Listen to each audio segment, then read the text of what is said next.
Olá amigos, sejam bem-vindos a mais um vídeo do meu canal. Eu sou o Lucas Knipe e vamos falar sobre a Champions League, porque a gente teve os jogos que encerraram essa segunda rodada, né, se podemos dizer, dessa fase inicial, né? Assim, jogos interessantes, alguns resultados surpreendentes, o Benfica atropelando completamente o Atlético de Madrid 4-0. Bruno Lage, desde que assumiu o Benfica, acho que só ganhou. E assim, o técnico que veio aqui no Brasil, fez aquele trabalho lento no Botafogo, volta para a Europa, no mesmo Benfica, onde já construiu um ataque de mais de 100 gols, e volta a fazer um grande trabalho, né? Se isso não é má vontade aqui, eu não sei o que é mais, né? E assim, Aston Villa ganhando do Bayern de Munique, Lille ganhando do Real Madrid, nesse novo formato, essas derrotas pesam muito mais do que no antigo formato de fase de grupos, onde uma derrota poderia ser até ali aceitável, você conseguia passar. Não é tanto o caso de agora. Então, assim, primeiro a gente vai falar desses jogos, depois a gente entra um pouco nessa questão da classificação, mas antes eu peço, deixe seu like, se inscreva no canal, compartilhe esse vídeo e, se puder, deixe o hype também, né? A gente teve o Feyenoord ganhando do Girona por 3-2, um jogo fantástico, né? Você vê um time ganhar fazendo 3-2 com 2 gols contra. É um negócio inacreditável, né? Tipo, assim, a gente tem o gol do Davi Lopes para abrir o placar pro Girona, aí o Yangel Herrera marcou um gol contra, aí o Anthony Milambo marcou o gol da virada do Feyenoord, aí teve a defesa de pênalti, o Feyenoord teve um pênalti para fazer 3-1, não conseguiu, aí o pênalti pro Girona, né, para conseguir empatar, eles também perderam, os dois defendidos pelo goleiro. O Donny van de Beek, ex-jogador do Manchester United, né, era do Ajax, do Ten Hag, não deu certo no United, conseguiu marcar aí um gol pelo Girona e depois o Ladislav Kresic acabou marcando o gol contra que deu a vitória ao Feyenoord. Então, assim, 2 gols contras para o Feyenoord conseguir essa vitória por 3-2, jogo bizarro, mas é uma demonstração de um Girona fragilizado, né? O Girona, comparado ao que a temporada passada, não é nem sombra. Perda do Brivik e do Savinho deixa um ataque muito inferior e muito mais problemático, né? A gente também teve esse jogo entre Atalanta e Shakhtar, vitória de 3-0 por parte da Atalanta, né? O Berat de Smith marcou o primeiro gol, a Ademola Lookman marcou o segundo, com assistência do Kolasinac, e o Raul Belanova marcou o terceiro, assistência do Davi Zappacosta. E assim, bom jogo da equipe do Gasperini, começou mal o campeonato italiano, mas na Champions 2 atuações convincentes. Contra o Arsenal podia ter ganhado e agora vence com tranquilidade o Shakhtar. O Aston Villa venceu o Bayern de Munique por 1-0, né? O Unai Emery é impressionante, né? Ele herdou um time quase na zona de abaixamento, óbvio, muito fruto do trabalho ruim do Steven Gerrard, não do elenco que era bom, quase colocou o time em zona de Europa League, né? Ficou na Conference, mas ele saltou para sétimo lugar e teve um momento ali que o finalzinho daquele primeiro ano do Emery teve um momento ruim, né? Porque chegou o time tá ameaçando entrar na briga pelo top 4, de tanto impressionante que foi a virada de chave após a chegada dele, né? Na última temporada top 4, agora o time tá aí ganhando na Champions, continua próximo do top 4, é fantástico, e vencendo a equipe do Bayern de Munique. Óbvio, ótima atuação do Emiliano Martinez, catou muito bem, e é claro ali também dá o crédito para o John Duran, né? E tá sempre entrando do banco marcando gol, impressionante, já são 6 gols em 9 jogos para o John Duran, e o Aston Villa consegue essa vitória importante. E é claro, a gente tem que falar do Benfica atropelando o Atlético de Madrid por 4-0. E olha, esse jogo foi um dos maiores massacres que eu vi em termos de Champions League nos últimos anos, em volume e tudo, né? 19 finalizações a 4 para a equipe do Benfica contra o Atlético de Madrid, 7 grandes chances criadas contra 0,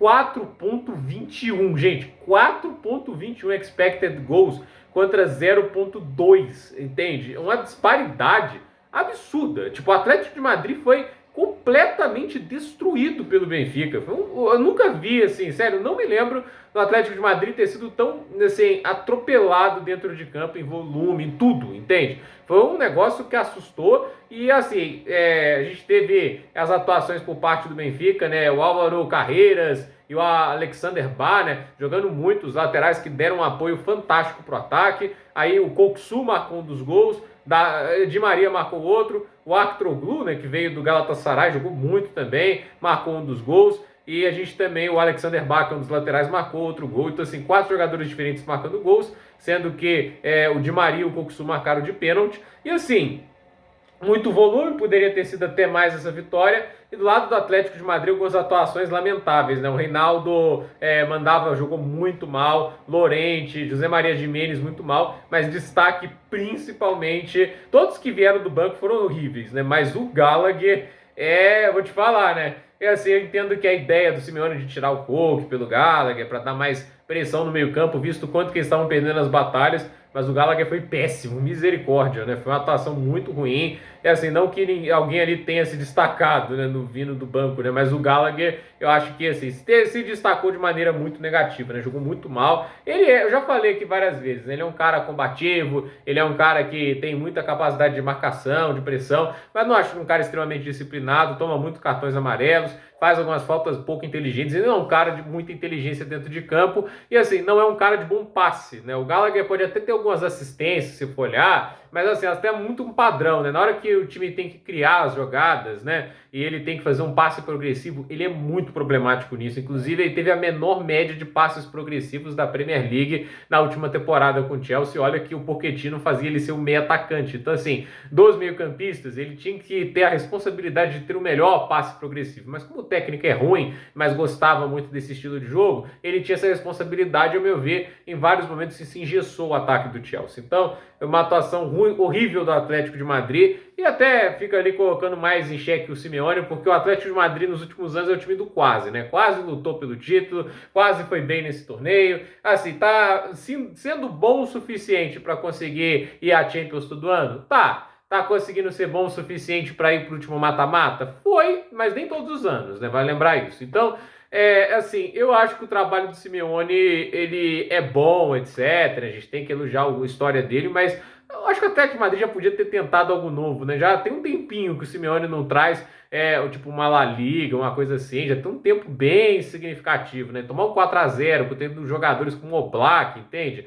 Esse time do Atlético de Madrid pode mais já tem tempos, né? E decidiram investir mais nele, né? A gente também teve nesse dia o Dinamo Zagreb contra o Mônaco, né? Empate de 2-2, né? Petar Sukic e Martin Baturina marcaram os gols do Dinamo Zagreb, fizeram 2-0, só que o Mohamed Salisu e o Denis Zakaria marcaram os gols de empate para o Mônaco. Então, boa partida ali, recuperação do Mônaco, começou perdendo e quase que buscou a virada, foi até mais efetivo na criação de jogadas, né? A gente teve o Lille ganhando do Real Madrid por 1-0, né? Gol de Jonathan David, pênalti, um pênalti que o Camavinga, a meu ver, foi muito, mas muito infantil. É assim, um jogo ruim do Real Madrid, não tem outra palavra para definir essa atuação como ruim. Porque, assim, apesar de ter criado algumas chances, né, o time não controla o jogo e o Lille, em vários momentos, conseguiu pressionar, conseguiu machucar, não à toa consegue sair com a vitória, né? O Endrick acabou, assim, sofrendo nesse jogo, né? Começou como titular, não teve uma grande partida. A ideia novamente foi tentar usar aquele, né, contexto dos 4 meio-campistas, mas diferente da última temporada, não funcionou da maneira que o Ancelotti gostaria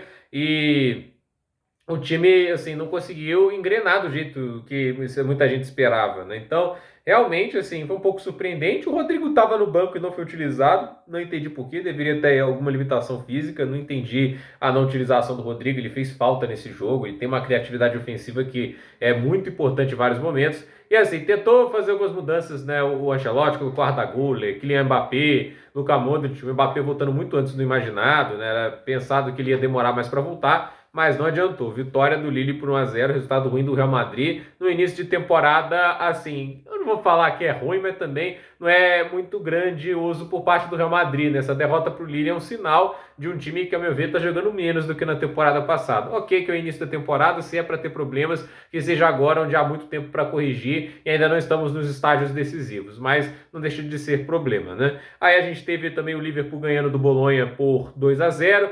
Não foi uma atuação brilhante, né? Teve até menos finalizações que o Bolonha, mas tem mais talento, né? Mohamed Salah e Alexis McAllister marcaram os gols da vitória. Destaque novamente a atuação do meio-campo, parece estar funcionando melhor com o Arne Slot do que com o Klopp, né? Acho que o time do Liverpool vem se defendendo bem e vem criando bem. Então, nada de se dizer isso também da equipe do Arne Slot. O trabalho começa melhor do que eu imaginava. E aqui, para mim, o resultado mais impressionante do dia. A Juventus ganhando da RB Leipzig, mesmo tendo um jogador a menos em campo, né? Porque Benjamin Sesko abre o placar com um belíssimo gol, a de se dizer. Ótima jogada ali do Openda, deu um belo passo para ele. Aí o Vlahovic empatou o jogo, né? O Cambiasso fez uma boa jogada e o Vlahovic conseguiu marcar o gol, só que o Michele de Gregório acabou expulso. E aí o que, que a gente teve, né? Depois ali um pênalti no Xavi Simons, o Sesco foi lá e converteu, só que pouco tempo depois o Vlahovic, mesmo com a menos, né, assistência do Francisco Conceição empatou o jogo e o Francisco Conceição com a assistência do Fagioli